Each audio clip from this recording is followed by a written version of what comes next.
हरे कृष्णा। तो भगवत गीता के 16वें अध्याय में आपका स्वागत है।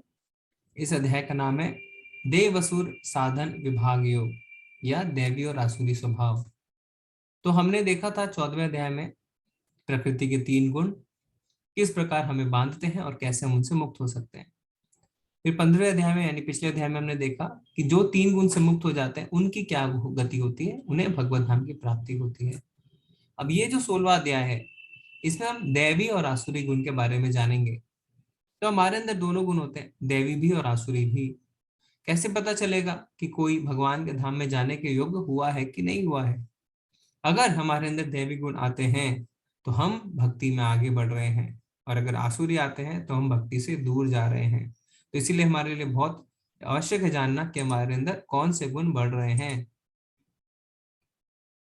ये हमारे ऊपर है कि हम किस प्रवृत्ति को पोषण दें, आसुरी प्रवृत्ति को या दैवी प्रवृत्ति को। जैसे कल हमने उदाहरण बोला था कि आग भी है और आग से निकलता हुआ धुआं भी है। अगर हम धुएं में फूंक मारेंगे तो क्या होगा? धुआं फैलेगा। और अगर हम आग में फूंक मारेंगे तो आग फैलेगी। तो इसी तरीके से हम जिस गुण को पोषण देंगे वही गुण हमारे अंदर बढ़ता जाएगा।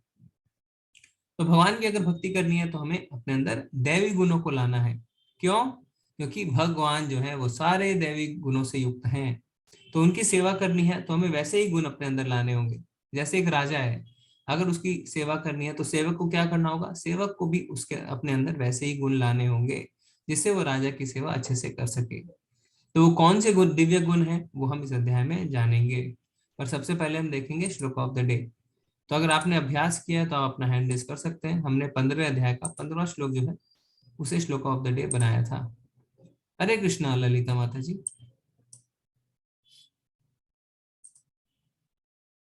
हरे कृष्ण प्रभु जी। जी माता जी। सर्वस्य चाहं हृदि सन्निविष्टो मतः स्मृति गिरिर्ज्ञान पोहनं च वेदश्च सर्वरहमेव वेदियो वेदांत कृत वेद विदेव चाहम।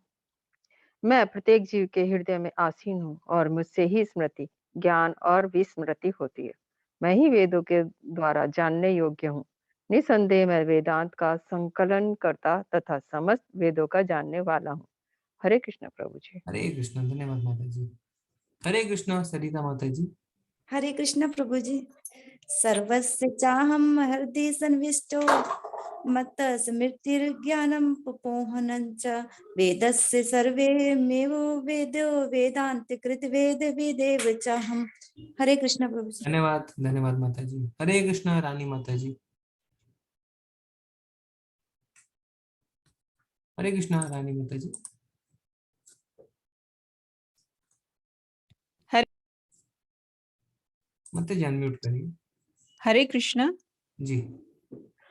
सर्वस्य चाहं हृदि सन्निविष्टो मत्तः स्मृति ज्ञानं पोहनं च वेदेश सर्वैरहमेव वेद्यो वेदांत कृदेव चाहम्। हरे कृष्ण प्रभु जी। हरे कृष्णा। धन्यवाद माता जी। हरे कृष्णा मित्तल माता जी। हरे कृष्ण। सर्वस्य चाहं हृदि सन्निविष्टो मत्तस्मृतिर्ज्ञानमपोहनं च वेदैश्च सर्वैरहमेव वेद्यो वेदान्तकृद्वेदविदेव चाहम्। हरे कृष्ण। धन्यवाद माता जी। हरे कृष्णा अनामिका माता जी। हरे कृष्णा प्रभु जी। सर्वस्य चाहं हृदि सन्निविष्टो मत्तः स्मृतिर्ज्ञानं पोहनं च वेदश्च सर्वैरहमेव वेद्यो वेदांत कृद्वेद विदेव चाहम्। हरे कृष्णा प्रभु। हरे कृष्णा। धन्यवाद माता जी। हरे कृष्णा बबीता माता जी। हरे कृष्ण प्रभु जी। सर्वस्य चाहं हृदि सन्निविष्टो मतः स्मृतिर्ज्ञानमपहनं च वेदैश्च सर्वैरहमेव वेद्य वेदान्तकृद्वेदविदेव चाहम्। हरे कृष्ण प्रभु जी। हरे कृष्णा। धन्यवाद माता जी। हरे कृष्णा संजय प्रभु जी। जय श्री कृष्ण। हरे सर्वस्य चाहं हृदि सन्निविष्टो मतः स्मृतिर्ज्ञानमपोहनं च वेदैश्च सर्वैरहमेव वेद्यो वेदांत कृद्वेद विदेव चाहम। हरे कृष्ण प्रभु जी। हरे कृष्ण प्रभु जी। हरे कृष्ण आईफोन प्रभु जी माता जी। हरे कृष्णा नहीं कर पा रहे। हरे कृष्णा मोटवानी प्रभु जी। हरे कृष्ण प्रभु जी। जी। सर्वस्य चाहं हृदि सन्निविष्टो मतः स्मृतिर्ज्ञानमपोहन्यञ्च वेदैश्च सर्वैरहमेव वेद्यो वेदान्तकृतवेद विदेव चाहम्। हरे कृष्ण प्रभु। धन्यवाद प्रभु जी। हरे कृष्ण योगेश शर्मा हरे प्रभु कृष्ण प्रभु जी। जी। सर्वस्य चाहं हृदि सन्निविष्टो मतः स्मृतिर्ज्ञानमोहनं च वेदैश्च सर्वरमेव वेद्यो वेदांत कृत वेद विदेव चाहम। हरे कृष्ण प्रभु जी। धन्यवाद प्रभु जी। निशा माता जी हरे कृष्णा। हरे कृष्ण प्रभु जी। सर्वस्य चाहं हृदये सन्निविष्टो मतः समृद्धि ज्ञानं पूर्णं च वेदस्य सर्वरहमेव वेदो वेदांत कृत वेद विदेव चाहनम। हरे कृष्ण प्रभु जी। धन्यवाद माता जी। हरे कृष्णा सहदेव प्रभु। हरे कृष्ण प्रभु जी। सर्वस्य चाहं हृदय सन्विष्टो मत स्मृतिर्ज्ञानं पोहनं च वेदैश्च सर्वैरहमेव वेद्यो वेदांत कृत वेद विदेव चाहम। हरे कृष्ण प्रभु। धन्यवाद प्रभु जी। निशि माता जी हरे कृष्णा। हरे कृष्ण प्रभु जी। सर्वस्य चाहं हृदि सन्निविष्टो मता स्मृति ज्ञानमपोहनं च वेदैश्च सर्वैरहमेव वेद्यो वेदांत कृद्वेद विदेव चाहम्। हरे कृष्ण प्रभु। धन्यवाद माता जी। करुणाकर प्रभु जी हरे कृष्णा। हरे कृष्ण प्रभु जी। सर्वस्य चाहं हृदि सन्निविष्टो मत स्मृतिर्ज्ञानमुपोहनं च वैद्यश्च सर्वैरहमेव वेद्यो वेदांत कृत वेद विदेव चाहम। हरे कृष्ण। बहुत सुंदर प्रभु जी। अंजलि माता जी हरे कृष्णा। हरे कृष्ण। सर्वस्य चाहं हृदये सन्निविष्टो मत्तः स्मृतिर्ज्ञानमपोहन च वैद्यश्च सर्वैरहमेव वेद्यो वेदांत कृत वेद विदेव चाहम्। हरे कृष्ण। धन्यवाद माता जी। मनोरमा माता जी हरे कृष्णा। हरे कृष्ण प्रभु जी। सर्वस्य चाहं हृदि सन्निविष्टो मतः स्मृति ज्ञानं पोहनं च वेदैश्च सर्वेषु वेद्यो वेदांत कृत वेद विदेव चाहनम। हरे कृष्ण प्रभु जी। धन्यवाद माता जी। उमा माता जी हरे कृष्णा।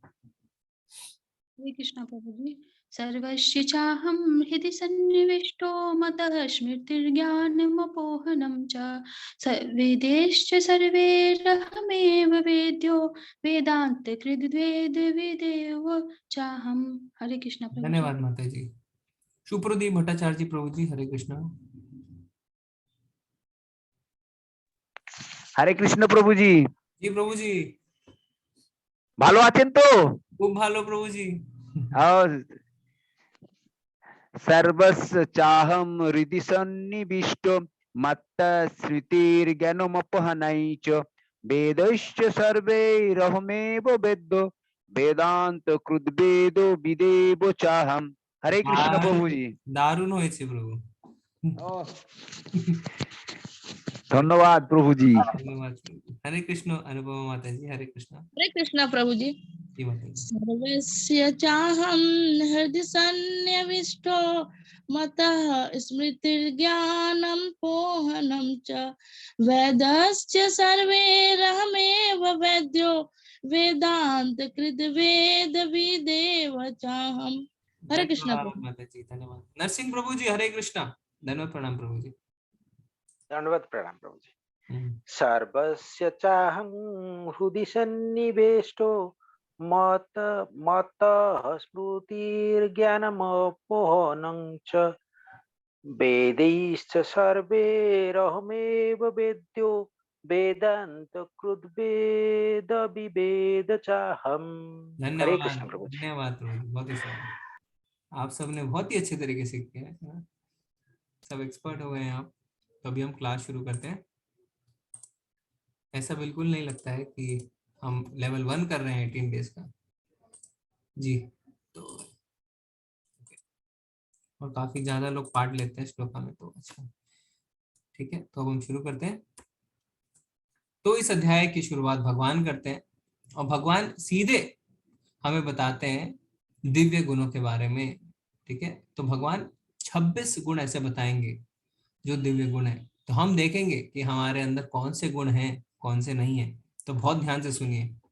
श्री भगवान वाचा अभयम सत्व संशुद्धेर ज्ञान योगा व्यवस्थितिः दानम दमश्च यज्ञश्च स्वाध्याय स्तप आर्जवम अहिंसा सत्यम अक्रोधस् त्याग शांतिरपेशुनम दया भूतेष्व लोलुप्त्वम मार्दवम रीर चापलम तेजस्मादिति शौचम अद्रोहो नातिमानितः भवन्ति संपदम दैवीम अभिजातस्य भारत। भगवान ने कहा, हे भरत पुत्र, निर्भयता, आत्मशुद्धि, आध्यात्मिक ज्ञान का अनुशीलन, दान, आत्मसंयम, यज्ञ परायणता, वेदाध्ययन, तपस्या, सरलता, अहिंसा, सत्यता, क्रोध विहीनता, त्याग, शांति, छिद्रान्वेषण में रुचि, समस्त जीवों पर करुणा, लोभ विहीनता, भद्रता, लज्जा, संकल्प, तेज, क्षमा, धैर्य, पवित्रता, ईर्ष्या तथा सम्मान की अभिलाषा से मुक्ति। ये सारे दिव्य गुण हैं जो दैवी प्रकृति से संपन्न देवतुल्य पुरुषों में पाए जाते हैं। तो भगवान ने हमें कुल मिला के 26 पॉइंट बताए। हम एक एक करके चर्चा करते हैं। तो सबसे पहले भगवान बता रहे निर्भयता। तो निर्भयता जो है वो भक्ति से आती है। क्यों भक्ति से निर्भयता आती है? क्योंकि भगवान क्या बोलते हैं? भगवान कहते हैं कि मैं सबका हितैषी हूँ, सूर्यदम सर्वभूतानाम, यानी मैं सभी जीवों का हितैषी हूँ, सबका शुभ चिंतक हूँ, सबका परम पिता हूँ। तो जैसे हम इस बात को मान लेते हैं कि हाँ भगवान मेरे हितैषी हैं, तो तुरंत हमारा डर निकल जाता है। जैसे हमारा कोई मित्र या हमारे कोई परिवार में IAS IPS ऑफिसर होता है, तो हम क्या है, हमारा डर निकल जाता है कि हमारे साथ कोई खराब नहीं कर सकता, क्योंकि हमारे परिवार में ऊंचे ओहदे पे मौजूद लोग हैं, हम उन्हें बता सकते हैं। तो इस तरीके से अनंत कोटि ब्रह्मांड के मालिक हमें कह रहे हैं सूर्यदम सर्वभूतानाम, यानी मैं सभी जीवों का हितैषी हूँ। तो जब हम इस बात को मान लेते हैं कि भगवान हमारे हितैषी है, हमारे परम पिता है, तो तुरंत हमारा डर निकल जाता है ना, क्योंकि सबसे सर्वशक्तिमान हमारे साथ हैं। तो हमें किस चीज का डर? फिर है आत्मशुद्धि। तो आत्मशुद्धि यानी आत्मा की शुद्धि कैसी होती है? श्रवणम कीर्तनम स्मरणम, है ना। तो नवदा भक्ति के जो 9 चरण है, तो स्मरण बहुत ही आवश्यक है। स्मरण से हमारी आत्मा की शुद्धि होती है। तो चेतो दर्पण मार्जनम, यानी अपने चित्त की सफाई हम कैसे कर सकते हैं? भगवान के बारे में स्मरण करके, उनके बारे में श्रवण करके। क्या होता है कि कभी कभी हम कहते हैं कि जैसे भगवान को भोग लगाते हैं ना, उससे भी हमारी आत्मा की शुद्धि होती है। कई लोग कहते हैं हम क्यों भोग लगाएं, भगवान को क्यों खाना चाहिए? भगवान को कुछ भी नहीं चाहिए हमसे, भगवान आत्मा राम है, भगवान अपने में ही मस्त है। पर हमें चाहिए, हमें दरकार है, क्योंकि हमारी आत्मा की शुद्धि होती है। जैसे हम गंगा स्नान करते हैं, तो गंगा का जल गंगा को ही अर्पित करते हैं। क्यों? गंगा को नहीं चाहिए, पर हमारी जो आत्मा है उसकी शुद्धि होती है। फिर क्या है? आध्यात्मिक ज्ञान का अनुशीलन, यानी भक्त जो है वो भगवान के बारे में जानना चाहता है। जब तक हम किसी के बारे में नहीं जानते, तब तक हम उससे प्रेम नहीं कर पाते ना। तो इसीलिए भगवान के रूप, गुण, नाम, लीला आदि के बारे में भक्त जानना चाहता है। जैसे भौतिक जगत में हम क्या जानना चाहते हैं? आपका बर्थडे कब है, आपकी एनिवर्सरी कब है, आपको खाने में क्या पसंद है। ऐसा क्या होता है? इससे हमारे संबंध गहरे हो सकते हैं। तो भगवान के रूप गुण, नाम, लीला, स्तुति आदि जानते हैं, तो भगवान से हमारे संबंध गहरे होते हैं। दान का अर्थ है कोई आसक्ति ना रखना, है ना, किसी भी चीज से। सारी चीज को भगवान की सेवा में लगाना, सब कुछ भगवान पे न्यौछावर कर देना, यहाँ तक कि अपनी आत्मा को भी। फिर आत्मसंयम। आत्मसंयम का मतलब होता है इंद्र विषय की चीजों का परित्याग, उसी को कहते हैं आत्मसंयम। फिर है यज्ञ परायणता। तो कलयुग में कौन सा यज्ञ है? संकीर्तन यज्ञ। तो भगवान के पवित्र नाम का जप इसी को कहते हैं यज्ञ कलयुग में। ठीक है, तो नाम संकीर्तन, तो इस समस्त प्रकार के जप में भगवान क्या कहते हैं? यज्ञ नाम जप यज्ञोष्मी, समस्त प्रकार के यज्ञों में मैं नाम जप हूं। फिर वेदाध्ययन यानी भगवान को जानना, वेदों को पढ़ना। तपस्या, तो हमने अगले चैप्टर में देखना है अच्छे से, क्या 17वें अध्याय में भगवान बताएंगे मनसा वाचा कर्मणा, यानी मन से, वाणी से और हमारे कर्मों से कैसे हम तपस्या कर सकते हैं। तो मन को भगवान में लगाना, कर्म यानी भगवान के लिए कर्म करना, और वाणी यानी भगवान का प्रचार करना।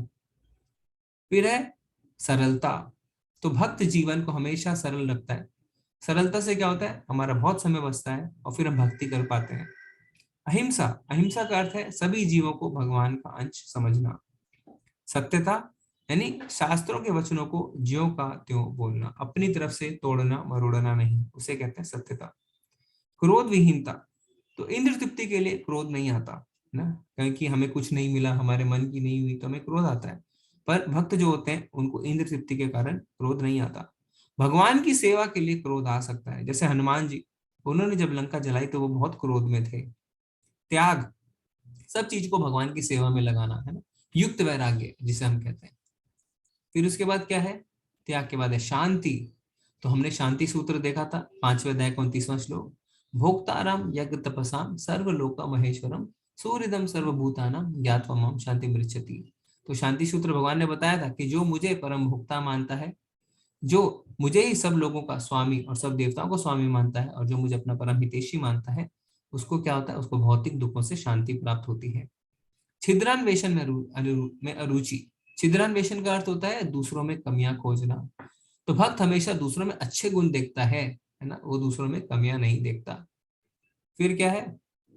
लोभ विहीनता, यानी लालच ना होना। फिर भद्रता, यानी सबसे अच्छा व्यवहार करना। लज्जा, लज्जा का मतलब है कि तिनके की तरह खुद को तुच्छ समझना है ना।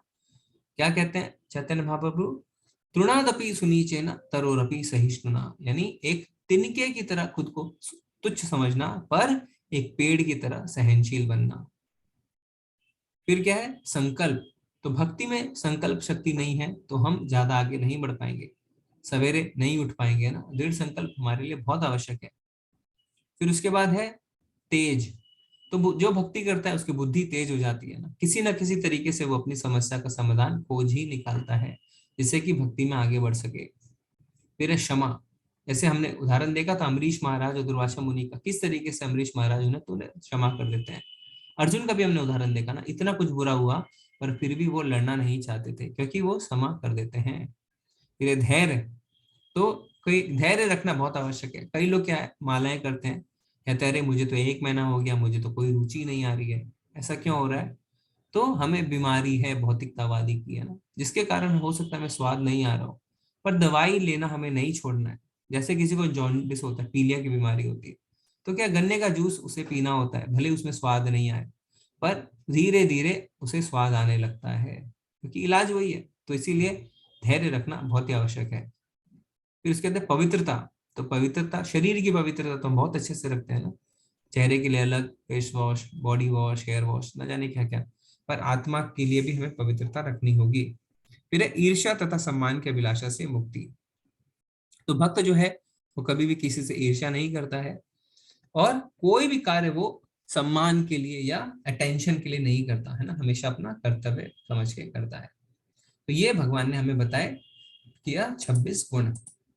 तो प्रभुपाद जी क्या कहते हैं कि श्लोक 1 से 3 में उल्लेखित ये सभी 26 गुण पारलौकिक हैं।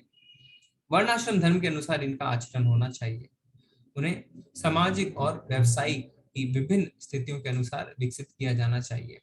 उद्देश्य यह है कि भले ही भौतिक स्थितियां दयनीय हों, यदि इन गुणों का अभ्यास पुरुषों के सभी वर्गों द्वारा किया जाए तो धीरे धीरे पारलौकिक बोध के उच्चतम मंच तक उठना संभव है।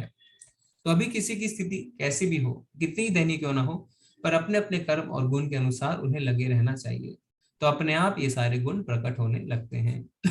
तो ये 26 दैवी गुण थे। अब दैवी गुणों के बाद भगवान हमें आसुरी गुण बताते हैं, तो हमें ये भी देखना है अब ध्यान से कि कहीं हमारे अंदर तो ये गुण नहीं है। दम्भो दर्पोऽभिमानस्य क्रोध पारुषमेव च अज्ञानं चाभिजातस्य पार्थ सम्पदमाशुरिम्। हे पितापुत्र, दंभ, दर्प, अभिमान, क्रोध, कठोरता तथा अज्ञान, ये सारे आसुरी स्वभाव वालों के गुण हैं। तो आसुरी लोग कैसे होते हैं? दंभ, दंभ का मतलब होता है अहंकार, अपने आप को वो समझना जो वो है ही नहीं, उसे कहते हैं दंभ। जैसे रावण, हिरण्यकशिपु, वो खुद को भगवान मानते थे, पर वो भगवान थे क्या? वो भगवान नहीं थे। तो अपने आप को वो समझना जो हम है ही नहीं, उसे कहते हैं दंभ। फिर है दर्प, दर्प यानी गर्व होना, जो है उसके कारण अब घमंड होना, उसे कहते हैं दर्प। तो मान लीजिए आपकी भौतिक संपदा बहुत अच्छी है, ऐश्वर्यशील है आप, आपका जन्म अच्छे परिवार में है, तो क्या है, आपका पद बहुत ऊंचा है, आप बहुत सुंदर है देखने में, तो उसको आप घमंड हो जाता है उस चीज का, तो उसे कहते हैं दर्प। जैसे इंद्र को है ना, इंद्र को हम कहते हैं उसको अपने पद पे बहुत ज्यादा घमंड है। तो दंभ यानी उस चीज पे घमंड जो आपके पास है ही नहीं, दर्प यानी उस चीज का घमंड जो आपके पास है। फिर अभिमान, अभिमान का अर्थ होता है प्रशंसा की अपेक्षा, जहां भी जाते हैं वहां उन्हें लगता है मेरी तारीफें हो, है ना, पर ऐसा संभव नहीं है। जहां उनकी तारीफें नहीं होती वहां वो क्रोधित हो जाते हैं और आसुरी स्वभाव दिखाने लगते हैं। फिर है क्रोध, छोटी मोटी चीजों पे क्रोधित हो जाते हैं, है ना, इसलिए हम देखते हैं ना, क्रोध से सम्मोहित हो जाते हैं और बुद्धि का नाश होता है। हमने देखा था वो साइकिल दूसरे अध्याय में, कि जब लोग क्या ध्याय तो विषयान पुंसा, किसी चीज के बारे में सोचते हैं, उससे आसक्ति होती है, लालच करते हैं, क्रोध आता है, क्रोध से बुद्धि सम्मोहित होती है और क्या होता है, इंटेलिजेंस का नुकसान होता है, क्या सही है क्या गलत हम नहीं जान पाते और हमारा पतन हो जाता है। कठोरता यानी सबको कटु वचन बोलते हैं ना, किसी से ठीक से बात नहीं करते, भाषा में उनके फुल स्टॉप की जगह गालियां होती है। जैसे शिशुपालन, भगवान को अनेक कटु वचन बोलता था, भगवान ने रोका भी पर उसने नहीं माना। फिर लास्ट में अज्ञान, तो अज्ञानता का क्या है, शास्त्र पता होता है पर उनका खंडन करने के लिए उसे पढ़ते हैं। जैसे शास्त्र को पढ़ो फिर उनका खंडन करो, है ना, उनकी ऐसी मानसिकता रहती है, तो वो भगवान का खंडन कर सके, इसलिए वो शास्त्रों को पढ़ते हैं। तो क्या क्या है, दंभ, दर्प, अभिमान, क्रोध, कठोरता और अज्ञान, ये आसुरी स्वभाव वाले लोगों का जो है गुण है।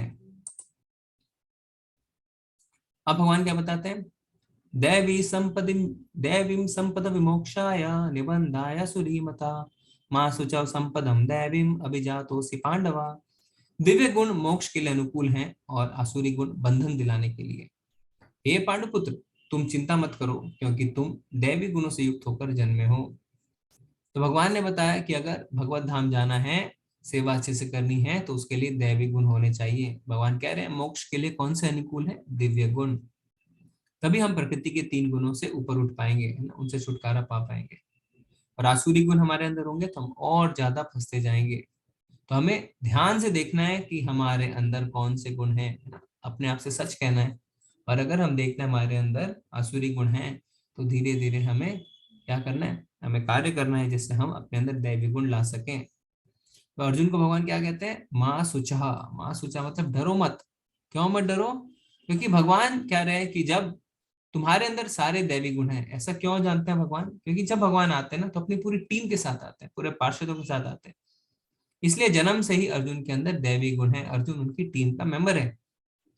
इसलिए चौथे अध्याय में भगवान ने अर्जुन को क्या कहा था, तुम्हारे और मेरे अनेक अनेक बार जन्म हो चुके हैं, तुम्हें कुछ भी याद नहीं है पर मुझे सब कुछ याद है ना। अर्जुन भगवान का नित्य सखा है, इसलिए अर्जुन जो है वो जन्म से ही दैवी गुणों से युक्त है।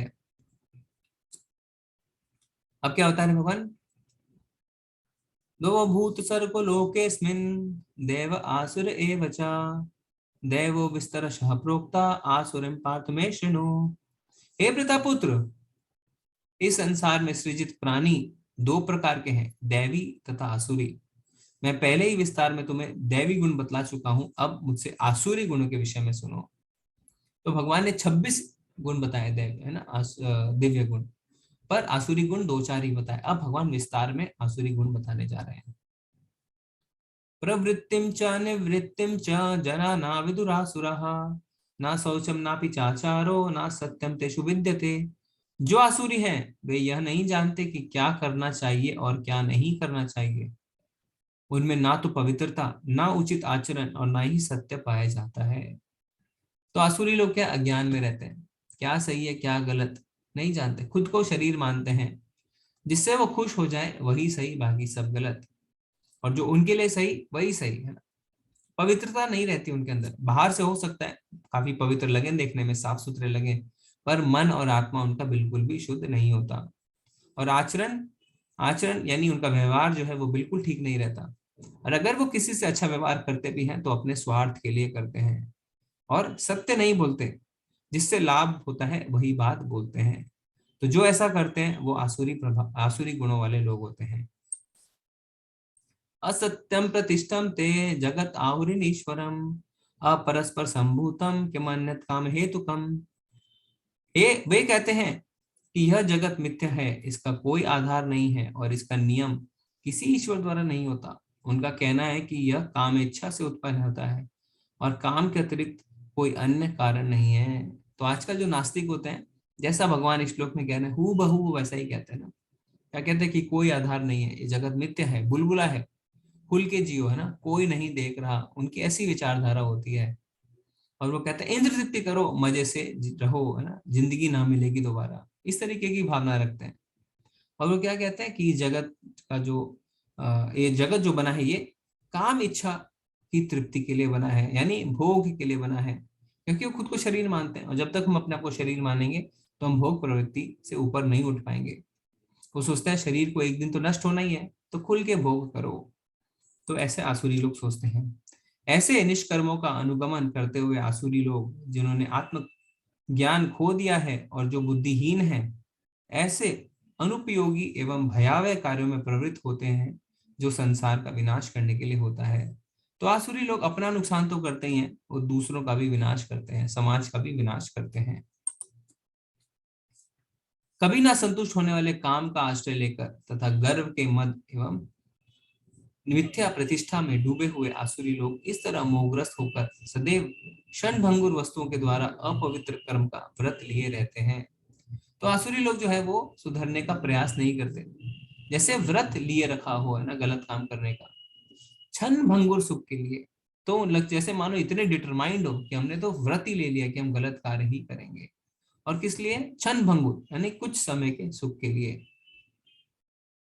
पर जो बुद्धिमान लोग होते हैं वो क्या करते हैं? वो इंद्रिय तृप्ति के लिए प्रयास नहीं करते, वो शाश्वत सुख खोजते हैं। इंद्रिय तृप्ति जो है उसके लिए धन संचित करते हैं। कौन? आसुरी लोग गलत गलत तरीके से धन संचित करते हैं। फिर क्या है? फिर उन्हें अपार चिंता होने लगती है। इसलिए भगवान क्या बता रहे हैं? उनका विश्वास है कि इंद्रियों की तुष्टि ही मानव सभ्यता की मूल आवश्यकता है। इस प्रकार मरण काल तक उनको अपार चिंता होती रहती है। वे लाखों इच्छाओं के जाल में बंध कर तथा काम और क्रोध में लीन होकर इंद्र तृप्ति के लिए अवैध ढंग से धन संग्रह करते हैं। तो इतना ज्यादा धन चाहिए उनको, क्योंकि उनको इंद्र तृप्ति की कोई भी सीमा नहीं है। वो हमेशा इंद्र तृप्ति करना चाहते हैं और गलत गलत तरीके से करना चाहते हैं। फिर क्या होता है? क्योंकि गलत ढंग से वो पैसे जुटाते हैं तो उन्हें अपार चिंता होने लगती है। और शरीर त्यागते समय क्या होता है? सब छोड़ के जाने की जो सोच है उसी से उनको बहुत ज्यादा दुख में होने लगता है। उनको लगता है पूरे जीवन मैंने इस कमाया, इकट्ठा किया, मुझे ये छोड़ के जाना है। तो हमेशा वो चिंता में रहते हैं। तो इसमें एक कथा आती है श्रीमद् भागवतम से। कलयुग आने वाला था ना, द्वापर युग का अंत होने वाला था और कलयुग आने वाला था। तो उस समय पूरे पृथ्वी के राजा कौन थे? परीक्षित महाराज। तो परीक्षित महाराज कौन थे? किसी को पता है? परीक्षित महाराज के पिता का नाम क्या था और उनके दादाजी का क्या नाम था? कोई बताना चाहता है तो हैंड रेज करिए परीक्षित महाराज के बारे में। जी सीमा माता जी। हरे कृष्ण प्रभु जी, दंडवत प्रणाम। प्रणाम। उनके पिताजी का नाम था अभिमन्यु जी और उनके दादाजी का नाम था अर्जुन जी। जी जी जी, धन्यवाद माता जी। ठीक है, तो ज्योति माता जी ने भी बताया। तो वो अभिमन्यु के पुत्र और अर्जुन के पौत्र थे परीक्षित महाराज। तो बहुत ही शुद्ध भक्त थे भगवान के ना, राज ऋषि जिसे कहते हैं, राजा भी और ऋषि भी, यानी भगवान के भक्त भी थे। अब क्या है, उनके राज्य में बहुत ही अच्छे से सब कुछ चल रहा था, क्योंकि हमने क्या पढ़ा था? श्रेष्ठ पुरुष जैसा आचरण करते हैं जनता वैसा ही आचरण रखती है। तो पूरे विश्व में शांति थी क्योंकि वो बहुत ही अच्छे राजा थे। पर कलयुग को आना था, कलयुग के आने का समय हो गया था। तो जब कलयुग आता है तो परीक्षित महाराज उनसे युद्ध करते हैं और युद्ध में उन्हें हरा भी देते हैं। पर कलयुग उनसे क्या बोलता है? कलयुग उनसे बोलता है कि महाराज सतयुग, त्रेता युग और द्वापर युग अब जा चुका है, अब मेरा समय आ चुका है, मुझे आना है। महाराज कहते हैं नहीं, तुम मेरे राज्य में नहीं रह सकते। पर फिर क्या कहता है कलयुग? कलयुग कहता है पर मैंने तो राजा की शरण ली है ना। और जब कोई राजा की शरण लेता है तो राजा उसे आश्रय जरूर देते हैं। तो फिर परीक्षित महाराज उन्हें कहते हैं कि ठीक है, तुम सारे जगह नहीं रह सकते, तुम कुछ स्थान बताओ जहां तुम रहना चाहते हो। तो कलयुग 4 जगह ऐसी चुनता है जहां वो रहना चाहता है। तो कह रहा है पहला है जहां अवैध संबंध रखे जाते हैं। तो आप चित्र में देख सकते हैं पहला इलिसिट रिलेशनशिप। तो कलयुग कहता है क्या कि मुझे ऐसी जगह रहना है जहां अवैध संबंध हो। फिर दूसरी जगह क्या बताता है? वहां जहां जुआ खेला जा रहा हो। तीसरा जहां लोग मांस खाते हो। और चौथा जहां लोग नशा करते हो। तो इस तरीके से कलयुग जो है वो 4 जगह चुनता है। क्यों? क्योंकि कलयुग ऐसे 4 जगह को चुनता है जिससे कि वो धर्म का नाश कर सके। कैसे? क्योंकि जो धर्म है वो 4 स्तंभों पे टिका है। क्या? पवित्रता, सत्यता, दया और उसके बाद तपस्या। इन 4 स्तंभों पे धर्म टिका है। तो जब कलयुग कहता है कि मुझे ऐसी जगह रहना है जहां पे अवैध संबंध हो, तो क्या होता है? वो धर्म के पवित्रता वाले स्तंभ को घेर लेता है, क्योंकि जहां अवैध संबंध है वहां पवित्रता नहीं रहती। फिर वो कहता है मुझे वहां रहना है जहां जुआ हो। तो जहां जुआ खेला जाता है वहां सत्यता नहीं रहती। तो कलयुग सत्यता के स्तंभ को घेर लेता है। फिर उसके बाद कलयुग कहता है जहां लोग मांस खाते हैं वहां मुझे रहना है। तो जहां लोग मांस खाते हैं वहां दया नहीं रहती। तो कलयुग दया वाले स्तंभ को घेर लेता है। और अंत में कलयुग कहता है मुझे वहां रहना है जहां नशा हो रहा हो। तो जहां नशा है वहां तपस्या नहीं है। तो कलयुग तपस्या के स्तंभ को घेर लेता है। इस तरीके से कलयुग 4 स्तंभों को घेर लेता है। तो कलयुग को क्या लगता है? कलयुग को लगता है कि मैं बहुत बुद्धिमान हूं, मैंने धर्म के 4 स्तंभों को घेर लिया। पर श्रीमद् भागवतम में आता है क्या कि कलयुग में हमें कैसे बचना चाहिए। तो ऋषि मुनि बहुत ज्यादा चिंता करते हैं कि कलयुग के लोगों की आयु कम है, उनकी बुद्धि कम है, आलसी है, दुर्भाग्यशाली है, झगड़ालू है। तो किस तरीके से उनका उत्थान होगा, किस तरीके से उन्हें भगवत प्राप्ति होगी। तो परीक्षित महाराज जो है वो पूछते हैं सुखदेव गोस्वामी से। तो सुखदेव गोस्वामी क्या बताते हैं? केवल भगवान का नाम लेने से पाप कर्मों से मुक्त होया जा सकेगा। तो कलयुग की एक अच्छी बात यह है कि यहाँ पे भगवत प्राप्ति की विधि बहुत ही सरल कर दी गई है। सिर्फ भगवान का नाम लेने से ही हम पापों से मुक्त हो जाएंगे।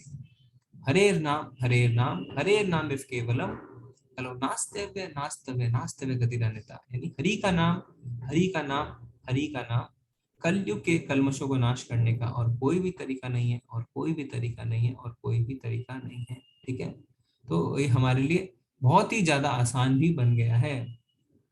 तो कई लोग कहते हैं कि हमें कैसे पता चलेगा कि कलयुग आ गया है कि नहीं।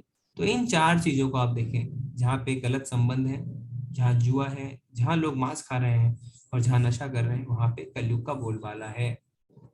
तो प्रभुपाद जी जो थे उन्होंने सबसे पहले अमेरिका जाने का निश्चय किया, है ना। वो न्यूयॉर्क गए। तो इससे उन्होंने क्या सिद्ध कर दिया? उसे उन्होंने सिद्ध कर दिया कि जो भगवान का नाम लेगा वो इन 4 जो जगहें हैं, ये जो 4 कुसंगतियां, ये जो 4 गलत चीजें हैं, उनसे ऊपर उठ सकता है। क्योंकि इस्कॉन में 4 रेगुलेटिव प्रिंसिपल्स है ना। क्या? कि आपको अवैध संबंध नहीं रखने, आपको जुआ नहीं खेलना, आपको मांस नहीं खाना और आपको नशा नहीं करना। अमेरिका गए, न्यूयॉर्क, वहां पे ये 4 चीजें धड़ल्ले से चल रही थी ना, ये जीवन का हिस्सा थी। पर प्रभुपाद जी ने सिद्ध कर दिया कि ये सिर्फ थ्योरी नहीं है जो श्रीमद् भागवतम में लिखी है, ये सच्चाई है। क्योंकि वहां पे जो 4 चीजें धड़ल्ले से चल रही थी, वहां पे प्रभुपाद जी ने उनको क्या किया? सिर्फ भगवान का नाम दिया और संकीर्तन किया, हरे कृष्ण कृष्ण कृष्ण हरे हरे, हरे राम राम राम हरे हरे। तो हमने क्या नतीजा देखा? प्रैक्टिकली पूरे वर्ल्ड ने देखा कि उन्होंने सब कुछ छोड़ के भगवान के भक्त बन गए ना। और आज हमारे बड़े बड़े आचार्य, बड़े बड़े डिवोटीज के रूप में वो इस्कॉन में है। तो उन्होंने सिद्ध कर दिया कि किस तरीके से हिप्पी लोग जो थे उनको सिर्फ भगवान का नाम दिया और उन्होंने चारों चीजों को छोड़ दिया।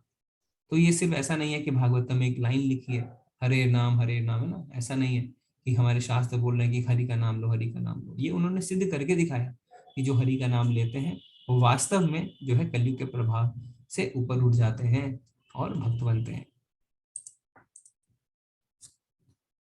आसुरी व्यक्ति सोचता है आज मेरे पास इतना धन है और अपनी योजनाओं से मैं और अधिक धन कमाऊंगा। इस समय मेरे पास इतना है किंतु भविष्य में यह बढ़कर और अधिक हो जाएगा। वह मेरा शत्रु है और मैंने उसे मार दिया है और मेरे अन्य शत्रु भी मार दिए जाएंगे। मैं सभी वस्तुओं का स्वामी हूँ, मैं भोगता हूँ, मैं सिद्ध शक्तिमान तथा सुखी हूँ। मैं सबसे धनी व्यक्ति हूँ और मेरे आसपास मेरे कुलीन संबंधी हैं। कोई अन्य मेरे समान शक्तिमान तथा सुखी नहीं है।